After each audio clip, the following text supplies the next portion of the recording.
Hi everyone, Danny here from the Joshua Tree, and thanks for joining us online.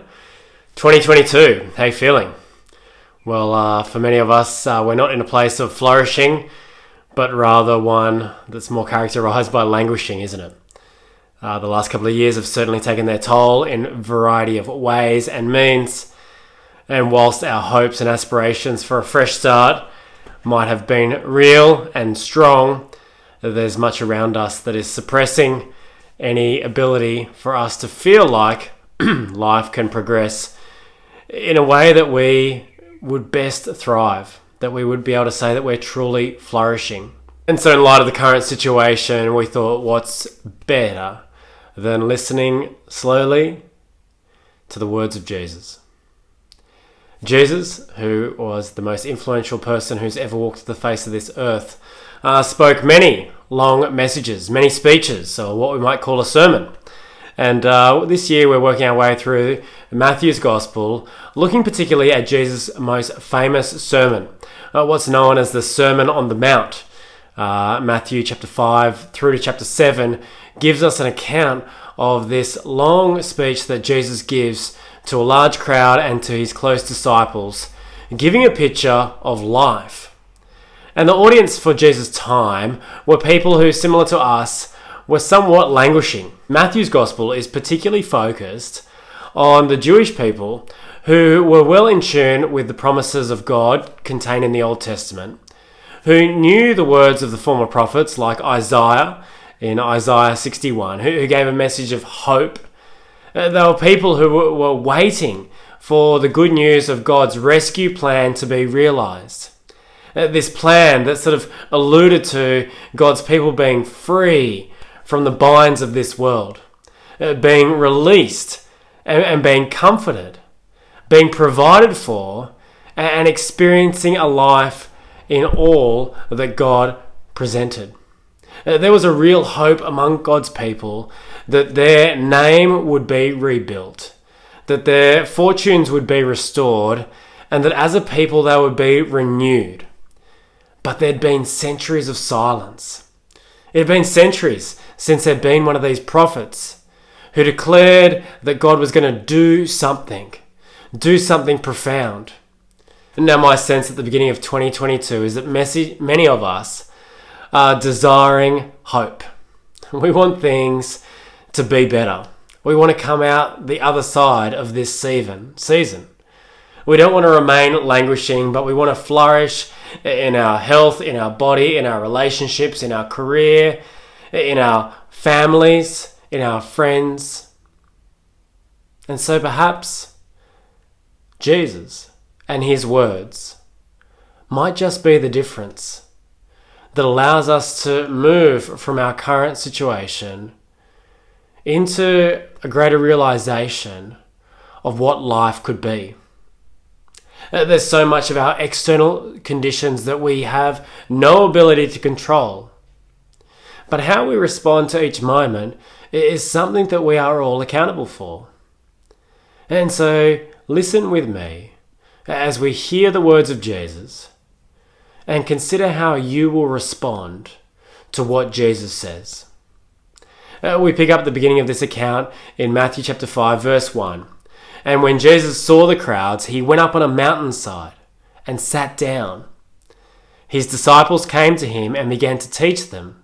And he said this. This is the sort of prelude to the next 3 chapters that unfold this long and engaging sermon, the Sermon on the Mount. But let's just sort of retrace what's happened the last little bit in Matthew's Gospel and Jesus' life. In chapter 4, verses 13 and 17, we see that Jesus has been speaking publicly already. He left Nazareth and he lived in Capernaum. And from that time on, Jesus began to preach, "Repent, for the kingdom of heaven has come near." This idea of the kingdom of heaven is a strong theme, not just in the Sermon on the Mount, but in fact in many of Jesus' teachings that are recorded in the book of Matthew. You see, even before this sermon begins that we're going to look at, Jesus has been calling people to respond to his words specifically. Back in chapter 4, as Jesus was walking beside the Sea of Galilee, he saw 2 brothers, Simon called Peter and his brother Andrew. They were casting a net into the lake, for they were fishermen. "Come follow me," Jesus said, "and I'll set you out to fish for people." At once they left their nets and followed him. Here we see personal and direct words from Jesus. We see two men in the midst of their ordinary life hear these specific words of Jesus and to respond to the invitation he gives to follow him with their life. Jesus hasn't just been calling people to follow him, he's also been demonstrating with visible signs of there's something unique character that he held.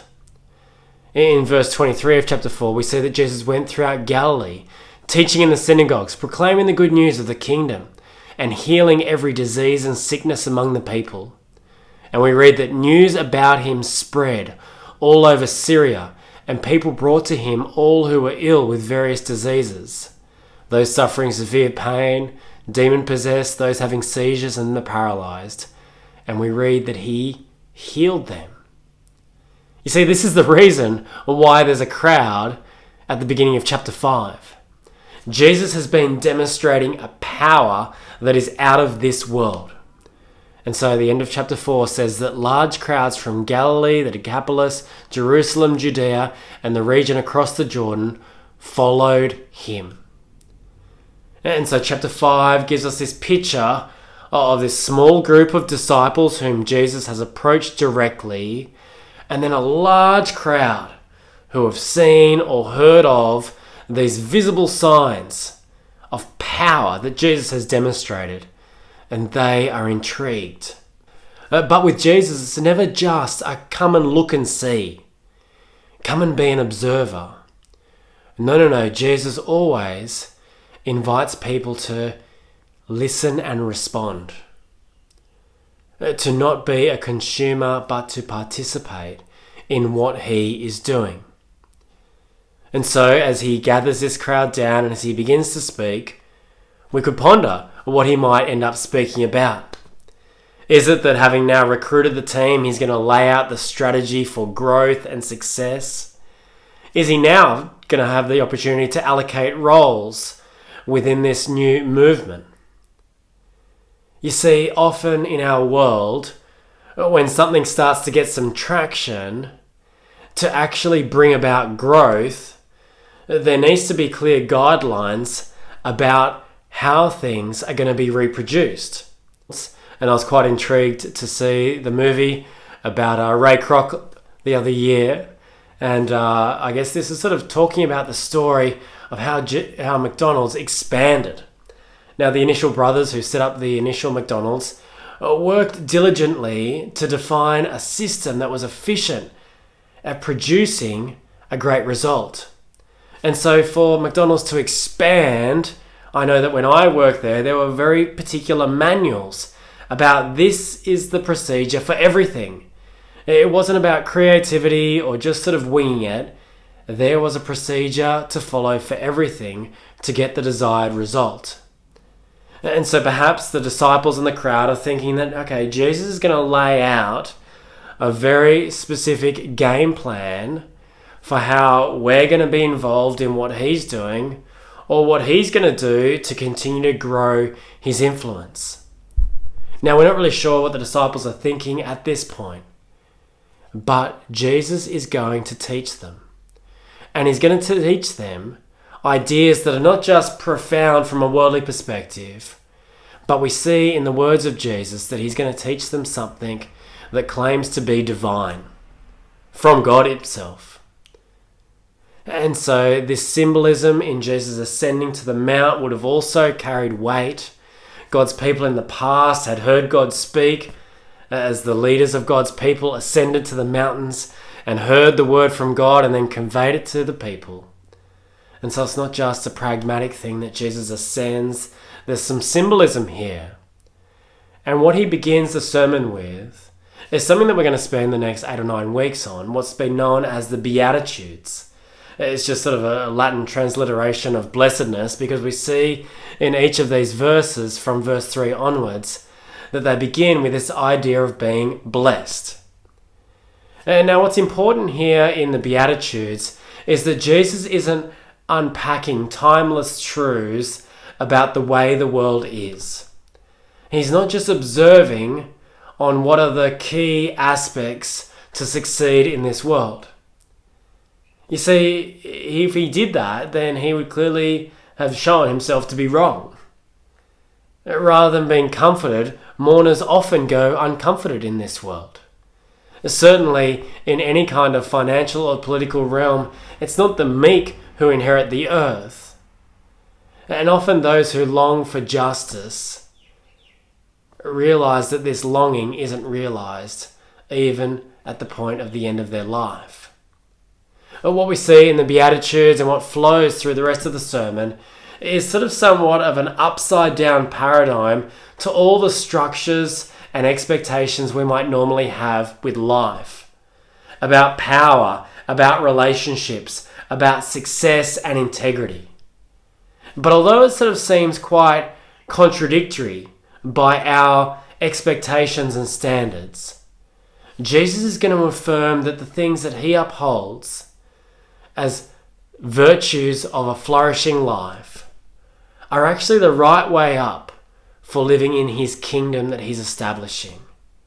That this world, this eternal life that Jesus has set about establishing is when all of these paradigms will be the right way up. And so this week we're looking at verse 3, one of the Beatitudes. And we read it as this: "Blessed are the poor in spirit, for theirs is the kingdom of heaven." We're just going to unpack three things here: blessed, the poor in spirit, and the kingdom of heaven.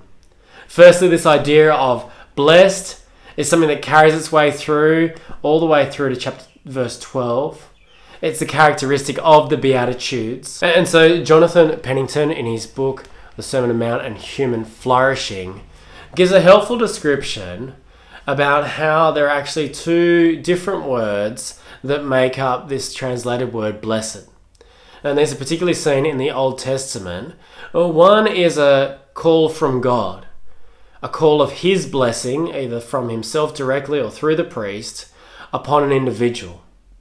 The second is a declaration from a peer that this is a blessed way to live. It's not some claim of divine favor, but it's a recognition of a happy, fortunate, and prosperous existence. One of the commentators from the North America reckons that Australia's "good on ya, mate," is one of the more helpful translations of this idea of blessed. When we see someone who's made a good decision or is going well and we say, "good on ya," that's sort of what Jesus is picturing here. Good on you who are poor in spirit. Good on you who are meek. Good on you who are persecuted. And so Jesus, as he begins the sermon, is wanting to give a picture of the flourishing life. The life that is conforming to the kingdom that he is establishing. And so verse 3 says this: "Blessed are the poor in spirit, for theirs is the kingdom of heaven." So it's the poor in spirit who will be flourishing, who will be blessed. And so to be poor in spirit is to acknowledge us that we have no resources to navigate our own spiritual needs. Now again, the emphasis here is not on material wealth, but on spiritual capacity. But the physical idea of wealth actually, I think, is helpful for us to understand the concept. You see, there is a true difference between someone who is in poverty and someone who just voluntarily lives a simple life. To be poor, to be impoverished, is to genuinely lack. It means that you tangibly are unable to provide for yourself. It means that you are truly uncertain about your future prospects. And so to be poor in spirit is to have this kind of deficit within us. This kind of spiritual deficit, where we acknowledge that we lack the care for the things that God cares deeply about, where we are unable to be the person that we were created to be, that we are incapable of dealing with the uncertainties and situations that we face in the present and the future.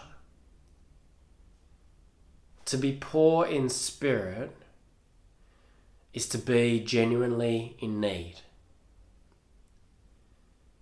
And to be poor in spirit means that there is no place for any kind of pride.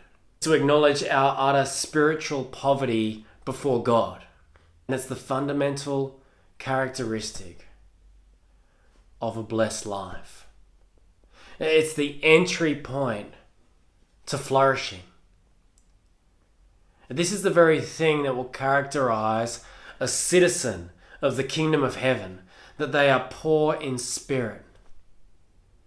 And friends, we cannot be filled with anything until we empty ourselves of what currently exists. And so to follow Jesus requires an initial emptying of ourselves and an ongoing awareness of our spiritual deficit. It's characterized by looking upward rather than inward for strength, for answers, for reassurance. It's characterized by looking toward God and listening to his voice. To be poor in spirit is to acknowledge that you need help and that you continue to look to God for help. What that might look like in practical day-to-day life is that you pray more than you plan. Now there's a challenge for each of us this year, isn't it?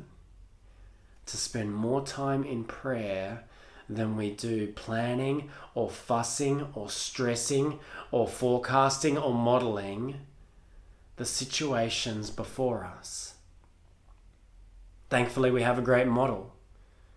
Jesus himself, who had the key role of being Messiah of the world, would often retreat, not to strategize, but to pray. We see in this gospel, even up to this point, that when Jesus was led into the wilderness to be tempted, that he dealt with the temptations of this world from the evil one by meditating and taking hold of the promises of God. Anyone who sort of had the most capacity within themselves to navigate the complexity of life and to execute their call, then it was Jesus. In this short window, you could sort of excuse him for not wasting too much time in prayer. But we see in his life how central it was. This is a characteristic of being poor in spirit. Recognizing the deficit. We see in the chapter leading up to this that Jesus himself desired to be baptized by John. Although Jesus was keenly aware of his identity as the chosen king, he realizes that he needed to submit himself to the giving of the Spirit to execute his work. To be poor in spirit is characterized by constant dependence. Like a branch disconnected from its trunk or its vine will maybe bear fruit and prosper some flowers for a short time, but eventually fade. So too those who live life disconnected from communion with God in prayer will eventually languish rather than flourish. And so for those who want to live the blessed life, who want to truly flourish, those who are characterized as being poor in spirit, A key identifier of that will be that prayer is not an optional part of their life, but a keenly essential one. Rather than trusting in our own resources, our own energy, our personality, or our reading, or our opinions, we will be dependent on God to lead us. And it's a contrast to the ways of this world. This world is characterized and it emphasizes self-reliance, self-confidence, self-expression. To be poor in spirit is to constantly empty yourself. To live a life not of self-sufficiency, but somewhat an acknowledgement of your insufficiency. A life that truly believes that we don't function from our capacity because of our temperament, that we're not determined by our upbringing or our status or our education or our wealth, but that ultimately true life, a flourishing life, an eternal life, comes when we empty ourselves. Now, our poverty of spirit, our self-emptying, is different to Jesus.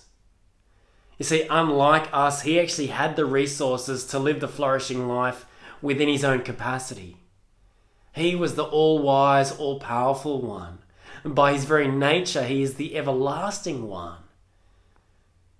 Jesus didn't have to live and die in the flesh, but he willfully emptied himself for his purpose of establishing the kingdom of heaven. You see, Jesus' self-emptying brings about salvation for others, whereas no amount of our self-emptying and denying ourselves or losing ourselves or holding up others could ever save ourselves or let alone another. Jesus is distinctly unique.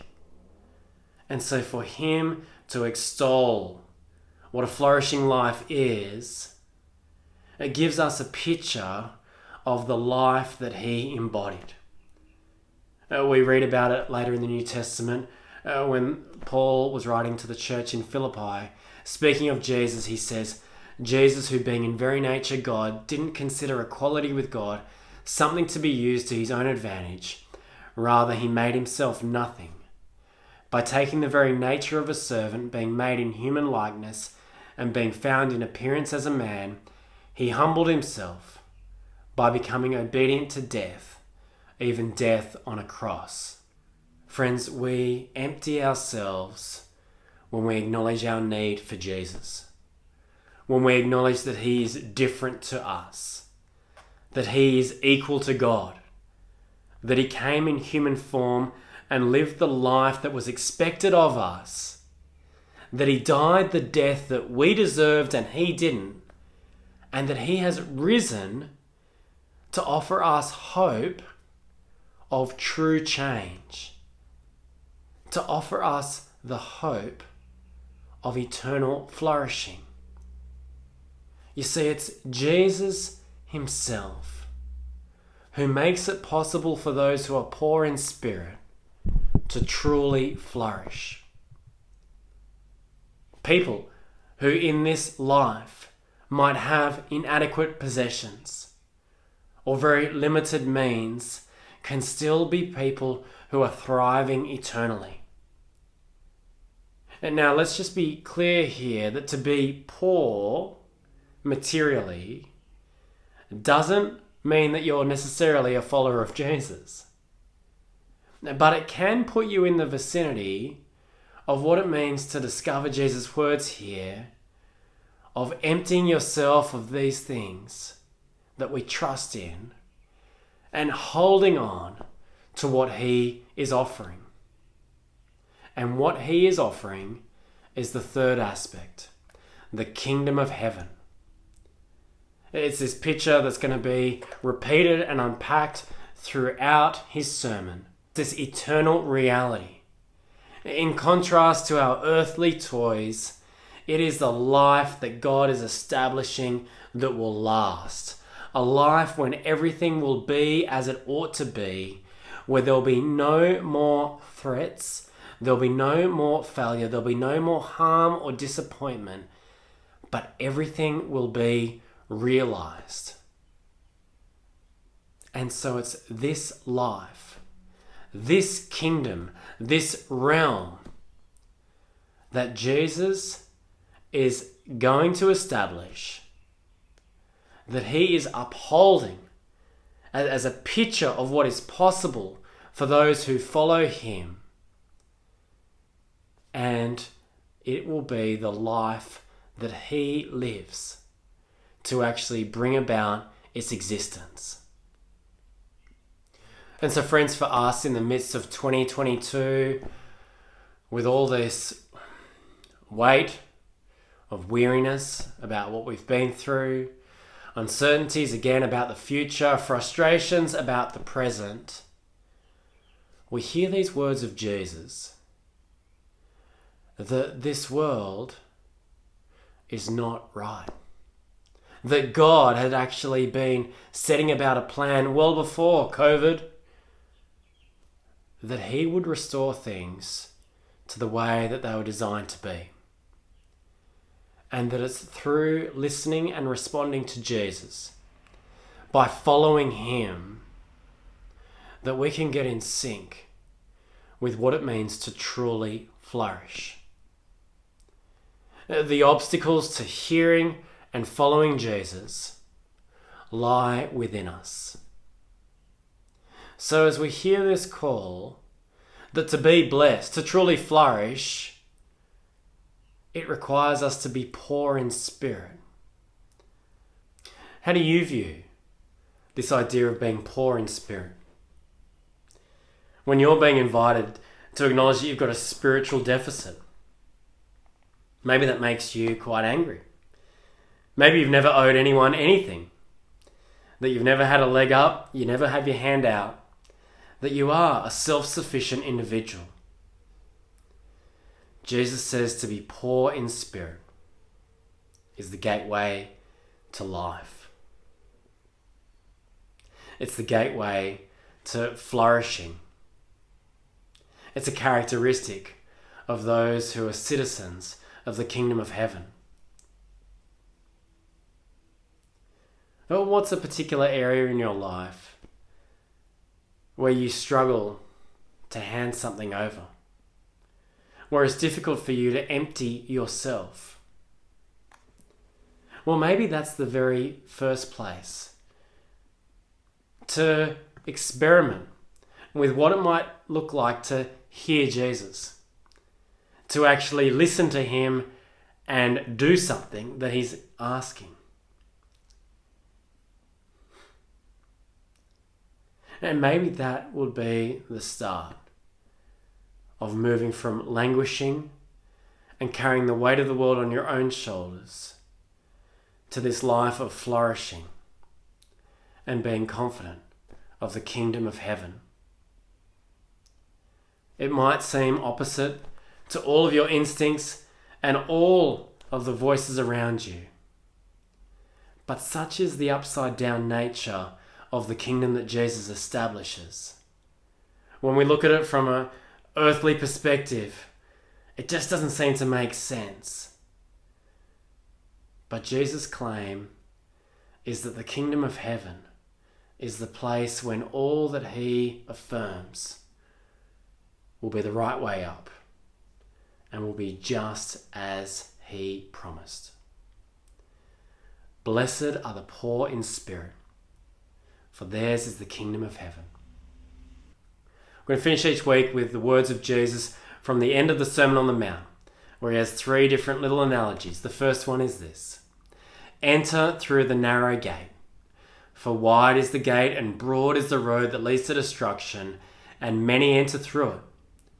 But small is the gate and narrow the road that leads to life, and only a few find it.